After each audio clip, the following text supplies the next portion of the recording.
typical cells as a result of that viral infection.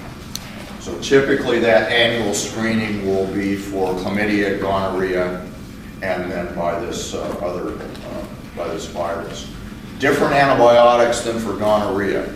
And the typical, as was indicated on the slide about syphilis, risk factors for acquisition of one of these bacterial agents is essentially the same for all three. So if an individual is identified as having either gonorrhea or chlamydia, they're treated for both. Different antimicrobials are effective against those two different bacteria, so it is combination therapy. One antimicrobial to target Neisseria gonorrhea, and a second antimicrobial, typically one of the newer generation erythromycins or a tetracycline can be used to treat chlamydia.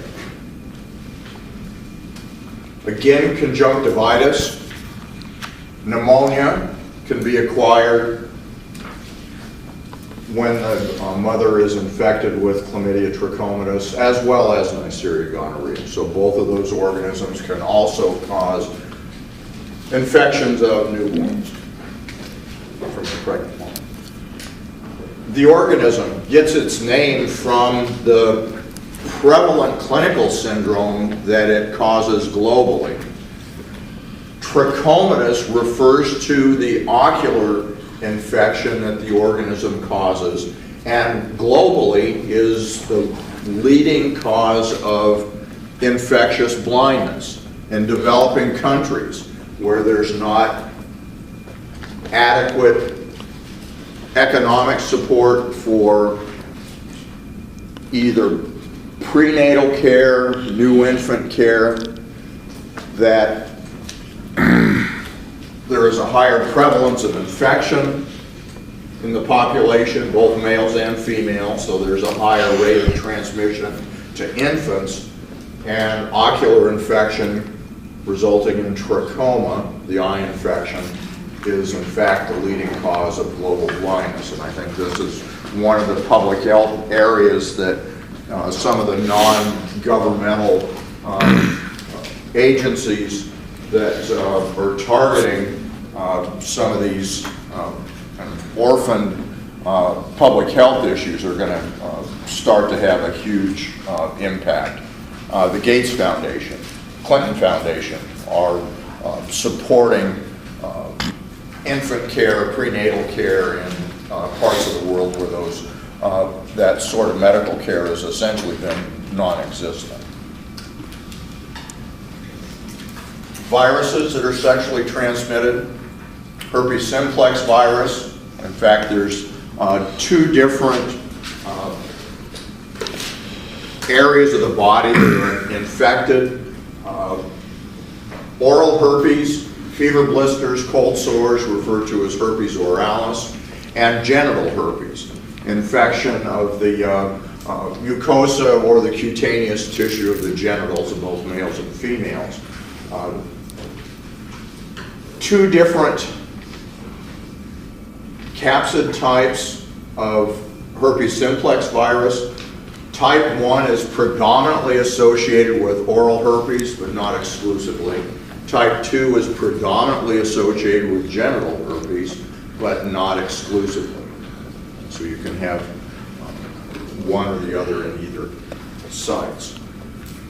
One of the characteristics that we talked about with the previous herpes group virus that we talked about, varicella zoster, the chickenpox shingles virus. Why do we have chickenpox and shingles? Why do we have a primary disease and a reactivation disease? Because with all the herpes group viruses, they produce latent. Once they infect, there is a particular cell type that virus will then reside in, non-replicating, and for a variety of factors associated with the host, there will be reactivation of that virus where it will replicate.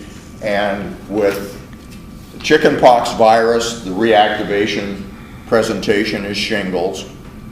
With herpes simplex virus, the reactivation is the lesions that are associated with either oral or genital infection, because the site of latency is in either the epithelium or the mucosal epithelium at the site, oral or genital, where the infection is taking place.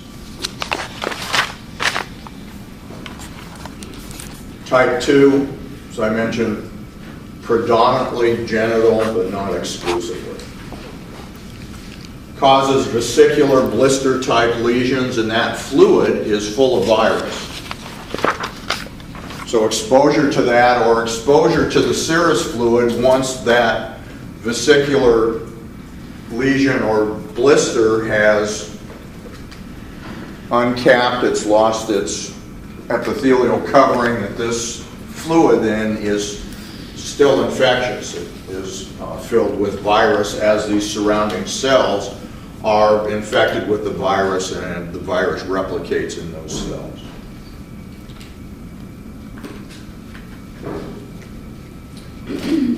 Incubation period depends on the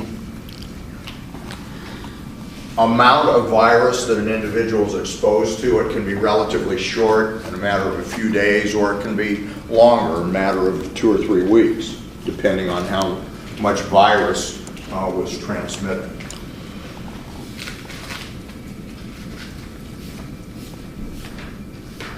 There are no agents that will cure herpes, whether it's genital or oral. The drugs that you see advertised, that you read about, advertisements in magazines, those antiviral drugs will suppress viral replication so that reactivation, the reoccurrence of symptoms, is less frequent, and the severity of disease during reactivation is less severe.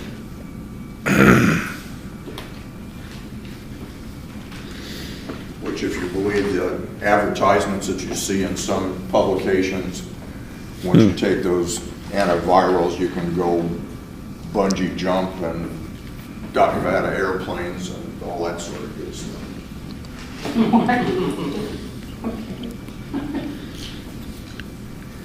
You can lead an active lifestyle once you take these drugs. It's supposedly the point of the advertising. I see, okay. Do those antivirals decrease the risk of transmission? They do, in that during the inactive phase, the level of virus is typically suppressed, but there is still risk.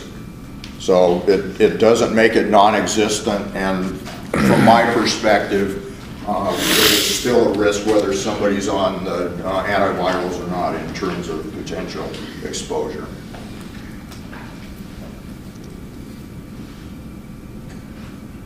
So again, barrier precautions are really essential in preventing that type of infection. Another virus that is significant in terms of sexual transmission is the human papillomavirus. Of all of these STD agents, this is the one that is probably the most newly recognized, and we're learning more about the biology of this virus. This is the virus that is associated with cervical cancer, and that older diagnostic methods were to collect epithelial cells from either lesions or from the cervix, send those to a pathology lab where they're stained and then examined by a cytologist. If there's abnormalities, they would be reviewed by a pathologist, and then there'd be a diagnosis of a degree of progression of cervical dysplasia. And there's grading levels based on the types of acellularity and that sort of thing. What we now know is this these cellular changes are due to infection by this virus, the human papillomavirus. There is a vaccine that's been around for probably a half dozen years now that we will probably not know the public health impact of for probably another decade.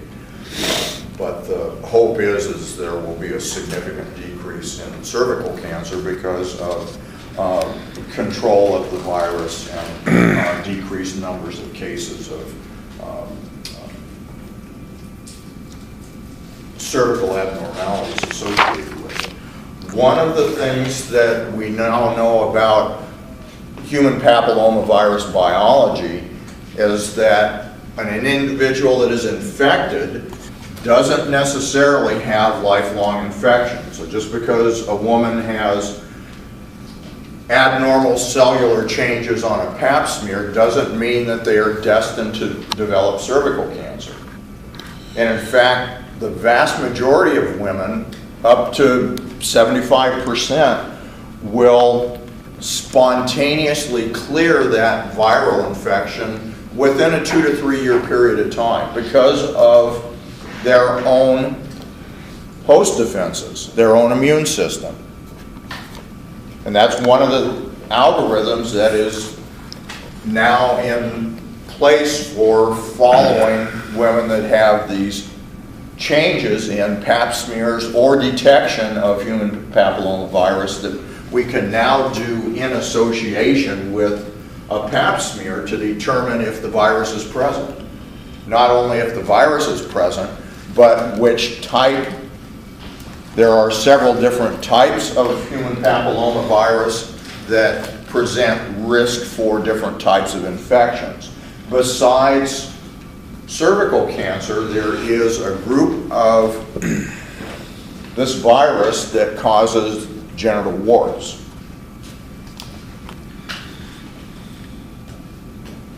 I thought I saw an ad about this vaccine that they would give it to women over the age of like 26 or something. I'm just wondering why that would be.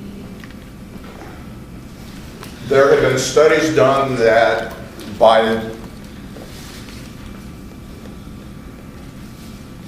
certain ages, and I'm not familiar with the literature, but my impression was somewhere in the early to mid 20s that women who had been sexually active by that age were likely to have been exposed to the virus, so that vaccination at that point would be ineffective. And now doing it to avoid it as well. Yeah, it's moved from just young females to school-age boys also to prevent infections in both groups.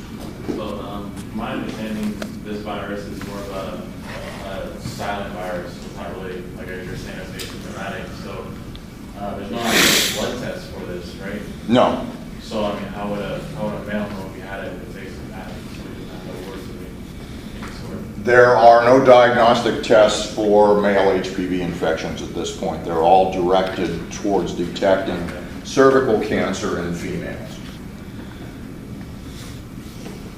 Because of the medical implications of cervical cancer versus genital warts and that sort of thing, that's where all the energy has been directed. And for good reason. I mean, that's where the morbidity and mortality with infection with this virus is. So by determining which type of HPV is infected, there can be some treatment plans that can be developed based on that. There are nearly 100 different antigenic types, that is the capsid protein that encloses nucleic acid has amino acid variations so that there's approaching 100 different types. Of those, about a third are associated with